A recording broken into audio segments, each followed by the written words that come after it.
योद्धा कभी हालात के आगे नहीं झुकता, तारा टूट भी जाए तो नीचे जमीन पर आकर नहीं गिरता।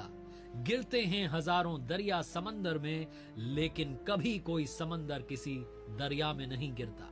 ये कहानी उस इंडियन क्रिकेटर की जिसे 2011 की शुरुआत में कैंसर के दर्द के लक्षण मालूम चले, जिसे मालूम था कि वो कैंसर की तरफ बढ़ रहा है, लेकिन उसने करोड़ों इंडियन फैंस के अपने सपने को आगे रखा और 2011 का वर्ल्ड कप टीम इंडिया को जिता दिया। ये कहानी उस खिलाड़ी की जिसका कैंसर का ट्रीटमेंट चला तो लोगों ने कहा मैदान पर वापसी नहीं हो पाएगी, लेकिन उसने ना सिर्फ मैदान पर वापसी की बल्कि कर दिखाया कुछ ऐसा कि दुनिया करना चाहे आज उनके जैसा। ये कहानी है दी one and only Yuvraj Singh की। मेरा नाम है आरजे कार्तिक। आप देखना शुरू कर चुके हैं लर्निंग सीरीज सीखोगे नहीं तो जीतोगे कैसे। लेकिन ये कहानी इतनी छोटी नहीं है। आइए डिटेल में वो 5 बड़ी बातें बताता हूं जो आप और हम युवराज सिंह की लाइफ से सीख सकते हैं। सबसे पहली बात जो युवराज सिंह के बचपन से ही सीखने को मिल जाती है वो ये है कि अपना पैशन जो है उसे जल्द से जल्द ढूंढ निकालिए। युवराज सिंह कहते हैं कि स्कूल के दिनों में उन्हें बाकी सारे सब्जेक्ट अच्छे नहीं लगते थे, सिर्फ स्पोर्ट्स वाले पीरियड का इंतजार रहता था। वो कहते हैं कि मेरे फादर का सपना था कि मैं एक दिन टीम इंडिया के लिए खेलूं, और जब जब उनके सपने के बारे में सुनता था मुझे लगता था कि और मेहनत करनी चाहिए। महारानी क्लब में उस वक्त नवजोत सिंह सिद्धू साहब प्रैक्टिस किया करते थे। एक बार इनके पिताजी युवराज सिंह के लेकर के गए सिद्धू साहब के पास कि भाई देखिए लड़का कैसे बैटिंग करता है। तो सिद्धू साहब ने कहा कि लड़का बैटिंग करने के लिए नहीं बना है, इतना बड़ा खिलाड़ी इतना बड़ा कमेंट कर रहा है। लेकिन उसके बाद भी युवराज सिंह के फादर को लगा कि नहीं, इस बात में दम नहीं है, मुझे तो अपने बच्चे को और ट्रेनिंग करानी है। युवराज सिंह कहते हैं कि मेरे फादर मुझे सुबह जल्दी जगा देते थे और कई बार मैं बहाने बना देता था, बीमार होने का नाटक करता था। एक बार तो मैं ऐसे ही बहाने मार रहा था, अचानक से पापा कमरे में आए और एक ठंडे पानी की बाल्टी ला करके मेरे ऊपर उंडेल दी। और उस दिन के बाद से मैं समझ गया कि मेरे फादर जो है हार मानने वाले नहीं है, वो बहुत स्ट्रिक्ट रहेंगे और मुझे ही बहुत सारी मेहनत करनी है। युवराज सिंह कहते हैं कि बहुत सारे दूसरे गेम्स भी खेलता था, लेकिन पिताजी का कहना था कि सिर्फ और सिर्फ क्रिकेट पर फोकस करो। मेरे पेरेंट्स के रिलेशनशिप आपस में अच्छे नहीं थे, लेकिन मैं ये सब भूल करके क्रिकेट पर फोकस कर रहा था। युवराज सिंह कहते हैं कि एक बार रणजी ट्रॉफी के प्रैक्टिस मैच में उन्होंने सिर्फ 39 बनाए थे। तो पिताजी का कॉल आया और पिताजी ने कहा कि तुम आज घर मत आना वरना तुम्हारी बहुत पिटाई होगी, तो मुझसे बुरा कोई नहीं होगा। युवराज सिंह कहते हैं कि मैं उस दिन घर पहुंचा तो मुझे कार में ही सोना पड़ा। अगली सुबह जब घर के अंदर गया तो पिताजी ने दूध का ग्लास जो था वो मुंह पे दे मारा। वो बहुत स्ट्रिक्ट थे। युवराज सिंह कहते हैं कि हर तरफ से मुझे नेगेटिव कमेंट सुनने को मिल रहे थे, सीनियर्स भी कुछ ना कुछ कह रहे होते थे। फाइनली रणजी ट्रॉफी में जाकर के मैंने 100 बनाई और पापा को कॉल किया और बताया बड़े गर्व से कि आज तुमने सेंचुरी लगा दी। तो पापा ने कहा कि सिर्फ 100 बनाए, डबल 100 लगानी थी, 100 से बात थोड़ी ना बनेगी। बहुत सारी प्रैक्टिस करता रहा, मेहनत करता रहा। अंडर 19 फाइनली मैंने खेला और वहां पर टूर्नामेंट का जो प्लेयर था मैं चुना गया। उसके बाद मुझे पहला मैच टीम इंडिया के लिए खेलने का मौका मिला, जहां मैंने 84 का स्कोर किया। मैन ऑफ द मैच का मुझे अवार्ड मिला और जो पहली पेमेंट आई थी उससे मैंने अपनी माँ के लिए घर खरीदा। घर खरीदने के बाद में जो मेरे चेहरे पर खुशी थी, माँ के चेहरे पर खुशी थी, वो शब्दों में बयान नहीं की जा सकती। युवराज सिंह की जो इनिशियल जर्नी है उससे सीखने को मिलता है कि सबसे पहले अपना पैशन जो है उसे फिगर आउट कीजिए और उसके लिए जी तोड़ मेहनत करना शुरू कीजिए। इतनी सारी मेहनत करना शुरू कीजिए कि बिना अलार्म के ही सुबह सुबह आपकी नींद खुल जाए और आप कहें मेरा लक्ष्य मेरी आंखों के सामने है। दूसरी बड़ी बात जो युवराज सिंह की लाइफ से सीखने को मिलती है, अगर आप किसी बड़े लक्ष्य का पीछा कर रहे हैं तो कॉन्फिडेंस इज द की। चाहे वो सेल्फ कॉन्फिडेंस हो या ऊपर वाले पर कॉन्फिडेंस हो। 2011 का वर्ल्ड कप जो कि टीम इंडिया के लिए सबसे बड़ा लक्ष्य था, युवराज सिंह कहते हैं कि वो किसी एपिक एडवेंचर से कम नहीं था। युवराज सिंह की जो ऑटोबायोग्राफी है the test of my life, उसमें वो लिखते हैं कि हम इंग्लैंड के खिलाफ खेल रहे थे। 2010 में मेरी गर्दन में चोट आई, बड़ा दर्द हो रहा था। दर्द इतना ज्यादा था कि मैं सर घुमा करके देख भी नहीं पा रहा था। MRI जब करवाई गई तो डिस्क बल्ज उसमें निकला। हमारी टीम के जो फिजियोथेरेपिस्ट थे उनको मेरी गर्दन ठीक करने के लिए बुलाया गया, लेकिन कोई फायदा नहीं हुआ। मेरी बारी नंबर 4 पर खेलने की थी। मैंने 2 गेंदें खेली और अचानक से गर्दन में एक झटका आया ऐसा लगा। उसके बाद तो मैंने कमाल ही कर दिया, धुआंधार खेलने लगा। इस सब के बीच में वो कहते हैं कि सचिन पाजी से उनका कॉन्वर्सेशन हुआ और सचिन पाजी ने कहा कि लाइफ में एक ऐसा टूर्नामेंट जरूर से जीतना अपनी टीम के लिए जिससे तुम्हारी रिस्पेक्ट जो है फैंस की नजर में, खुद की नजर में काफी ज्यादा बढ़ जाए। और वो था 2011 का वर्ल्ड कप जो कि हमारी आंखों के ठीक सामने था। लेकिन वो कहते हैं कि उस वक्त टीम की परफॉर्मेंस थोड़ी सी गड़बड़ चल रही थी। हम एक रेस्टोरेंट में डिनर कर रहे थे, टीम डिनर कर रहे थे, कुछ खिलाड़ी और मेरे साथ थे। एक फैन आता है और उल्टा सीधा हमें कहने लगता है, रविंद्र जडेजा को भी बहुत ही गलत गलत बातें कहने लगता है। इस सब के बीच में मुझे टीम से बाहर कर दिया गया, हालांकि जुलाई में फिर से सिलेक्ट कर लिया गया और फाइनली 2011 का वर्ल्ड कप खेलने के लिए मैं तैयार था। 2011 का जो वर्ल्ड कप था उसमें युवराज सिंह कहते हैं कि उन्होंने 2 बैट सिलेक्ट किए थे। एक पर लिखा था वर्ल्ड कप नंबर 1, दूसरे पर लिखा था वर्ल्ड कप नंबर 2। वो कहते हैं कि साउथ अफ्रीका के खिलाफ जो मैच खेला था वो बैट नंबर 1 से खेला था। फिर जब मैं ढाका जा रहा था तो मुझे बैट नंबर 2 नहीं मिल रहा था, तो मुझे किसी ने बताया कि मेरी मम्मा ने वो जो बैट नंबर 2 है वो चंडीगढ़ बुला लिया है अपने पास में, और वो बाबा जी का आशीर्वाद दिलाने के लिए उस बैट को लेकर के गई। और जब वो संगत में गई तो काफ़ी भीड़ थी वहाँ पर, लेकिन बाबा जी ने जब वो बैट देखा तो पहचान गए कि ये तो यूवी का बैट है। और उसके बाद उन्होंने सब लोगों से वहाँ कहा कि इसको आप ब्लेस कीजिए। बेंगलुरु में जब मैच शुरू होने वाला था उससे पहले उनकी मम्मा वो बैट नंबर 2 लेकर के वहाँ पहुँच गई।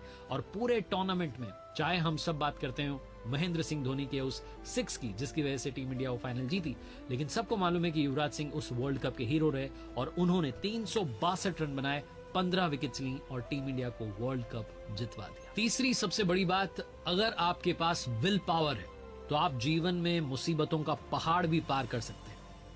कैंसर एक ऐसा शब्द है जिसे अगर कोई सुन ले तो वो अंदर तक घबरा जाता है। ये सजाए मौत से कम नहीं है। युवराज सिंह कहते हैं कि जब कैंसर सुनने को मिलता है तो समझ में नहीं आता कि जिंदगी आपको कहां लेकर के जाएगी। वो कहते हैं कि मुझे खांसी बहुत ज्यादा आने लगी थी। जब मैं खांसी की वजह से परेशान था, डॉक्टर्स के पास गया, उन्होंने कहा एक्सरे करवाइए। एक्सरे करवाया, एक्सरे प्लेट्स चेक की गई तो डॉक्टर्स बड़ी टेंशन में लग रहे थे। एक व्हाइट ब्लड जो था वो साफ दिख रहा था। मुझे बताया गया कि एफएनसी टेस्ट करवाइए और अगले दिन सीटी स्कैन करवाया गया। मुझे बताया गया कि मेरे लिए एक बैड न्यूज है। बात यह थी कि लंग्स में ट्यूमर था और डॉक्टर्स ने मुझे कहा कि ये ट्यूमर कैंसर की शुरुआत हो सकती है। ये बात जब मैंने मम्मा को कॉल करके बताई, वो गुरुद्वारे में थी, वापस आई और रोने लगी। हमारे घर में टेंशन का माहौल था, समझ नहीं पा रहे थे कि होगा क्या। मैं कुछ भी खा रहा था, पी रहा था, मेरी बॉडी जो थी रिजेक्ट कर दे रही थी। कुछ खाती मुझे तुरंत उल्टी आ जा रही थी। मैं लंदन गया, डॉक्टर हार्पर से मिला और उन्होंने मुझे कहा कि आप कीमोथेरेपी के 4 साइकिल से आपको गुजरना होगा। उन्होंने ये भी कहा कि कीमोथेरेपी में मेरे बाल निकल जाएंगे लेकिन बाद में वापस आ जाएंगे। फिर एक लास्ट मिनट प्लान जो था वो चेंज हुआ और प्लान चेंज ये हुआ कि मैं डॉक्टर इनहॉन के पास गया। वो मेरा ट्रीटमेंट करने जा रहे थे। मैं इंडियानापोलिस पहुंचा। डॉक्टर इनहॉन वो थे जिन्होंने कि पहले लांस आर्मस्ट्रांग का ट्रीटमेंट किया था। लांस आर्मस्ट्रांग जो कि एक अमेरिकन रेसिंग साइकिलिस्ट हैं जिन्हें कैंसर हुआ था, और डॉक्टर इनहॉन ने युवराज सिंह को बताया कि 2 महीने में 3 कीमोथेरेपी साइकिल्स जो हैं वो होंगी और उसके बाद में आप बिल्कुल ठीक हो जाएंगे। ऐसा लगेगा कि कभी आपको कैंसर हुआ ही नहीं था। युवराज सिंह ने डॉक्टर से पूछा कि कीमोथेरेपी के बाद में क्या मैं पिता बन पाऊंगा। तो डॉक्टर्स ने कहा कि ये आपका सवाल जो है, इससे मैं आपको बताना चाहता हूँ कीमोथेरेपी से फर्टिलिटी रेट जो है 60% तक घट जाती है, लेकिन अभी ये सिर्फ 10% कम है, यानी कि फादर बनने की अभी भी उम्मीद बची हुई है। युवराज सिंह कहते हैं कि उन दिनों में जब मैं ट्रीटमेंट करवा रहा था तो मैंने लांस आर्मस्ट्रांग की जो बुक थी it's not about the bike, उसे पढ़ा। पहली बार पढ़ा तो मुझे लगा कि बड़ी डिप्रेसिंग बुक होगी। दूसरी बार जब पढ़ा तो मुझे उसमें मालूम चला कि आर्मस्ट्रांग जो हैं वो स्पर्म बैंक गए थे, उन्होंने अपना स्पर्म जो है प्रिजर्व करवाया था और बाद में उनके 3 बच्चे हुए। वो भी तब जबकि लांस आर्मस्ट्रांग को टेस्टिकुलर कैंसर था। जिन दिनों कहते हैं युवराज सिंह की कीमोथेरेपी हो रही थी उन दिनों मुझे भूख नहीं लगती थी, नींद नहीं आती थी, वीडियो बनाता रहता था, एक डायरी बना रखी थी उसमें लिखता रहता था। अपनी बीमारी के दिनों में वीडियो गेम्स खेलता रहता था। कीमोथेरेपी के 15 दिनों के बाद में वो कहते हैं कि जब मैं एक बार उठा बिस्तर पर तो मैंने देखा कि मेरे बिस्तर पर बालों का गुच्छा था। उस दिन मैंने अपने हेड को शेव किया और ट्विटर पर पिक्चर पोस्ट कर दी। मेरे मैनेजर ने मुझे बताया कि अनिल कुंबले इन दिनों बॉस्टन में हैं और मिलने आना चाहते हैं। मुझे लगा कि शायद नहीं आएंगे, लेकिन अनिल कुंबले मुझसे मिलने के लिए आए और उन्होंने मुझे कहा कि ये जो आपका दौर है ये रिकवरी का दौर है। इस वक्त आप पुराने वीडियोस मत देखिए अपने क्रिकेट के, बल्कि सिर्फ रिकवरी पर फोकस कीजिए। आप रिकवरी भी करेंगे और क्रिकेट का मैदान खुद ही आपको वापस बुला लेगा। जब डॉक्टर इनहॉर्न ने उन्हें कहा कि अब कोई कीमोथेरेपी नहीं होगी तो युवराज सिंह को ऐसा लगा कि अब मैं गा सकता हूँ, हंस सकता हूँ, चाहे जो कर सकता हूँ। धीरे धीरे उन्होंने उस ट्रीटमेंट के बाद जिंदगी में वापसी करने की ठान ली थी। तो जैसा मैंने कहा कि अगर आपके जीवन में सबसे बड़ा मुसीबतों का पहाड़ भी आ जाए तब भी आपको हार नहीं माननी है। अगर आपकी विल पावर स्ट्रांग है, अगर आपकी इच्छा शक्ति है तो आप उस पहाड़ पर भी चढ़ जाएंगे। चौथी बड़ी बात जो सीखने को मिलती है युवराज सिंह की लाइफ से, आप भरोसा रखिए, आपके अपने आपके साथ खड़े मिलेंगे। आपको बस अपने ऊपर भरोसा रखना है। युवराज सिंह कहते हैं कि मेरे ट्रीटमेंट के बाद में जो सबसे पहले व्यक्ति मुझसे मिलने के लिए आए थे वो थे सचिन पाजी, सचिन तेंदुलकर। उन्होंने कस करके मुझे गले लगाया और कहा कि तुम वापसी करोगे, चिंता मत करो, तुम एक रॉक स्टार हो, तुम एक फाइटर हो। डॉक्टर इनहॉर्न ने कहा कि अभी आपको रिकवरी के लिए 10 दिन और अस्पताल में रहना पड़ेगा। वो कहते हैं कि ये वक्त वो था जब मैं ठीक से खड़ा नहीं हो पा रहा था, मेरे मन में बार बार मरने के ख्याल आ रहे थे। फिर मैं इंडिया वापस आ गया, गुड़गांव में अपने घर पहुंचा। मैंने वहाँ एक आदमी देखा जिसने मुझसे हाथ मिलाया, लेकिन मैंने उसे पहचाना नहीं। तो मैंने उनसे कहा कि सॉरी बट मैं आपको पहचाना नहीं। उन्होंने कहा कि वो मेरे लॉयर है। एक्चुअली कीमोथेरेपी के बाद में मुझे शॉर्ट टर्म मेमोरी लॉस हो गया था, जो अक्सर कैंसर पेशेंट्स को हो जाता है। युवराज सिंह कहते हैं कि जब मैं फ्लाइट में था, जो एयरवेज के क्रू मेंबर थे उन्होंने मेरा बहुत ख्याल रखा। वो शॉक्ड थे लेकिन प्रोफेशनली बिहेव कर रहे थे। अपनी ड्यूटी के बीच में उन्होंने मेरे लिए कार्ड तैयार किया था और उस कार्ड पर लिखा हुआ था वेलकम होम यूवी, आपका स्वागत है, गेट वेल सून। ये जो उनका गेट वेल सून का जो कार्ड था उसने मुझे इमोशनली टच कर दिया। वो कहते हैं कि एक बार मैं मॉल में गया तो एक इंडियन कैफे के अंदर चला गया, लोगों ने मुझे पहचान लिया, सब आकर के मुझे शुभकामनाएं देने लगे। यहाँ तक कि मैं जिन्हें नहीं जानता था वो लोग भी मुझे आकर के फूड पैकेट्स दे रहे थे जो कि उन्होंने मेरे लिए ऑर्डर किए थे। युवराज सिंह कहते हैं मैंने घर जाकर के मम्मा को बताया तो मम्मा ने कहा अभी भी तुमसे बहुत सारे लोग बहुत सारा प्यार करते हैं। वो कहते हैं मैं उसके बाद में अपने घर गया। ब्रदर जब जोरावर को मैंने देखा तो मुझे लगा कि मेरी चिंता दूर हो गई है, वो माँ के बिना मेरे बिना रहना सीख चुका है। मैं अपने गुरुजी से मिलने के लिए चंडीगढ़ गया। इनफैक्ट जहाँ भी गया सबने मुझे बहुत सारा प्यार दिया। वो कहते हैं कि उसके बाद मैं दोस्तों के साथ में लंबी छुट्टी मनाने के लिए चला गया और फिर मैंने रियलाइज़ किया कि मेरा वजन बढ़ता जा रहा है। अब वापस ट्रेनिंग शुरू करने का वक्त आ चुका है, वापस मुझे वो मैदान बुला रहा है जहां से मुझे मेरी पहचान मिली है। और सबसे आखिरी बात, सबसे बड़ी बात जो युवराज सिंह की लाइफ सिखाती है, बाउंस बैक करना बहुत जरूरी है। लाइफ आपको कई बार गिराएगी, नीचे धकेलेगी, लेकिन आपको वापस से उठ खड़े होना है।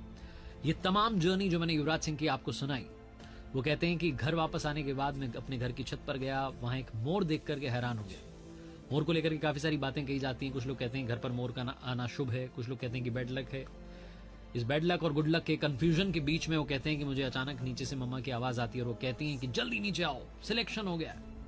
वर्ल्ड कप T20 के लिए मेरा सिलेक्शन हो चुका था और मैं समझ नहीं पा रहा था कि मैं वापसी कैसे करूंगा। उस वक्त टीम के जो ट्रेनर्स थे उन्होंने वापसी करने में बहुत मदद की। उन्होंने कहा कि भूल जाऊं कि कभी मुझे कैंसर हुआ था। उन्होंने बिल्कुल मुझे इस तरीके से ट्रीट किया जैसे रेगुलर प्लेयर को ट्रीट करते हैं। जिसने 6 महीने से वर्कआउट ना किया हो उसको भी ट्रेनिंग दी जा रही थी और इतनी हार्ड ट्रेनिंग चल रही थी। कई बार तो मैं खुद से सवाल करता था कि क्या मैं इंटरनेशनल क्रिकेट में वापसी कर पाऊंगा। BCCI ने बहुत ख्याल रखा मेरी प्राइवेसी का बहुत ख्याल रखा। प्राइवेसी के साथ साथ मेरे एक्सपेंसेस उन्होंने पे किए, मेरी प्रोग्रेस उन्होंने चेक की, फील्ड में उतरने का हर मौका मुझे बोर्ड ने दिया। वो कहते हैं कि ट्रेनिंग के वक्त मुझे डर रहता था कहीं बॉल आकर के मुझे हिट ना कर दे, कहीं चोट ना लग जाए। पहले टेनिस बॉल से प्रैक्टिस की, फिर क्रिकेट बॉल से प्रैक्टिस की। T20 में मेरा सिलेक्शन हो गया था। ये बात एकदम से वायरल हो चुकी थी, लोगों के जो कमेंट्स आ रहे थे वो इमोशनल कर देने वाले थे और मेरी 3 महीने की प्रैक्टिस जो थी, मेहनत जो थी, वो फाइनली रंग लाई। विशाखापट्टनम में एक मैच होने वाला था जहां जब मैं पहुंचा तो देखा बड़े बड़े होर्डिंग्स लगे हुए थे। मेरे स्वागत के लिए फैंस ने बहुत सारे पोस्टर्स बना रखे थे। जो मैच था वो बारिश की वजह से रद्द हो गया था, लेकिन फिर जब मैच रीशेड्यूल होकर हुआ तो न्यूजीलैंड के खिलाफ मैच था। उसमें 24 गेंदों में 32 रन युवराज सिंह ने बनाए, उन्हें प्लेयर ऑफ द मैच का खिताब मिला। और वो कहते हैं कि वो लाइफ का इमोशनल मोमेंट था जिसने मुझे सिखाया कि लाइफ में अगर आप हिम्मत ना हारें, अगर आप कॉन्फिडेंट रहें तो आप बाउंस बैक कर सकते हैं। और आखिरी में जाते आते बस ये कहना चाहता हूं, युवराज सिंह ने भी कहा कि पहले मेरा फोकस जो था सिर्फ गेम पर था, लेकिन बाद में मुझे समझ में आया कि हेल्थ को भी प्रायोरिटी में रखना बहुत ज्यादा जरूरी है। उन्होंने डिसाइड कर लिया था कि कैंसर चैरिटी स्टार्ट करेंगे और एक फाउंडेशन स्टार्ट की जिसका नाम रखा यू वी कैन। क्रिकेट से रिटायर्ड होने के बाद में वो फुल टाइम इसी के लिए काम करना चाहते हैं। युवराज सिंह कहते हैं कि मैं सिर्फ और सिर्फ अब हेल्थ के लिए लोगों को अवेयर करता रहूंगा और इस चैरिटेबल ट्रस्ट के जरिए उन कैंसर सर्वाइवर्स की मदद करूंगा, पेशेंट्स की मदद करूंगा और अवेयरनेस के लिए काम करूंगा। युवराज सिंह कहते हैं कि फ्रेंड्स का, फैमिली का, क्रिकेट में जितने सारे साथी हैं उन सबका मैं थैंक यू करता हूँ मेरी लाइफ की इतनी बड़ी मुसीबत को हरा करके वापसी करवाने में। युवराज सिंह की कहानी उन सब लोगों के लिए इंस्पिरेशन है जो लाइफ में कई बार हार मान लेते हैं, जिनको लगता है कि मेरी लाइफ में कुछ नहीं हो सकता, मेरे सामने तो चैलेंजेस बहुत बड़े हैं। युवराज सिंह से बड़ा चैलेंज आपकी लाइफ में शायद आया नहीं है, इसीलिए हिम्मत मत हारिए और कर दिखाइए कुछ ऐसा कि दुनिया करना चाहे आपके जैसा। याद रखिए, हर सोमवार सुबह 9:30 बजे मेरे साथ देखिए एक नई कहानी और हर शुक्रवार सुबह 9:30 बजे मेरे साथ देखिए लर्निंग सीरीज का एक नया वीडियो। मैंने रिसेंटली एक नया यूट्यूब चैनल शुरू किया जिसका नाम है RJ कार्तिक एक्स्ट्राज। जाइएगा, वहां मोटिवेशन के अलावा बहुत सारे वीडियोज आपका इंतजार कर रहे हैं।